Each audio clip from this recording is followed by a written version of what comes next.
আমি কেন একা মা বাবার দায়িত্ব নেব? তুই বাইরে থাকিস বলে মা বাবার কোনো দায়িত্ব নিবি না, এটা তো হতে পারে না। এদিকে মা বাবার সম্পত্তির পাই টু পাই ভাগ নিয়ে রেখেছিস, তাহলে বৃদ্ধ বয়সে মা বাবাকে কেন তুই দেখাশোনা করবি না? আমি কিসের জন্য মা বাবাকে একা দেখাশোনা করব বলতে পারিস? এতদিন তো আমি দেখলাম, আর পারবো না।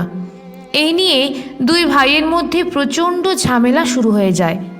আসলে সতীশবাবুর দুই ছেলে, এক ছেলে কর্মসূত্রে বাইরে থাকেন, আর এক ছেলে বাড়িতে। সতীশবাবু ও তার স্ত্রীকে রাখা নিয়ে দুই ভাইয়ের মধ্যে ঝামেলা। বাদলবাবু সতীশবাবুর বড় ছেলে, উনি বাইরে থাকেন, তাই উনি বাবা মাকে ওনার কাছে রাখতে চান না।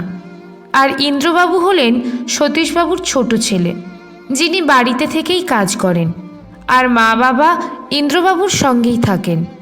কিন্তু সমস্যা হলো ইন্দ্রবাবু মা বাবাকে তার কাছে আর রাখতে চান না, আর বাদলবাবুও চান না মা বাবাকে নিয়ে বিদেশে যেতে। এই নিয়ে দুই ভাইয়ের মধ্যে ঝামেলা। এরকম অবস্থা দেখে সতীশবাবুর স্ত্রী তার বড় ছেলেকে বলেন, তোর কাছে আমি থেকে যাব, আর বাবা ভাইয়ের কাছে থেকে যাবে, তাহলে তো আর কোনো সমস্যা হবে না তোমাদের। তখন দেখা গেল মায়ের এই বক্তব্যতে দুই ভাই সম্মতি জানালেন। এরপর বাদলবাবু তার মাকে জানায়, সামনের সপ্তাহেই আমরা বেরোবো, তুমি জিনিস গুছিয়ে নিও। আর হ্যাঁ, বেশি জিনিসপত্র নিও না, আমার ফ্ল্যাটে আবার অত জায়গা নেই। তখন সতীশবাবুর স্ত্রী কিছুটা করুণ মুখ নিয়ে বললেন, হ্যাঁ বাবা, ঠিক আছে, সেরকম কিছু নেব না। এরপর বাদলবাবু তার মাকে নিয়ে চলে যান।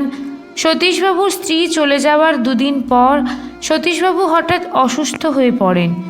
আসলে স্ত্রী বিচ্ছেদটা তিনি মেনে নিতে পারছেন না। সেদিকে সতীশবাবুর স্ত্রী মিতা দেবী সতীশবাবুর অসুস্থতার কথা শুনে অস্থির হয়ে ওঠেন। তখন সতীশবাবু ও মিতা দেবী দুজনেই অনেকক্ষণ ফোনে কথা বলেন। এইভাবে বেশ কিছুদিন চলতে থাকে। এরপর সতীশবাবু আরও অসুস্থ হয়ে পড়েন, কারণ সেভাবে সেবা শুশ্রূষা না পাওয়ায়। তাই সতীশবাবুর অবস্থা খুব খারাপের দিকে চলে যায় এবং সতীশবাবুকে হাসপাতালে ভর্তি করতে হয়।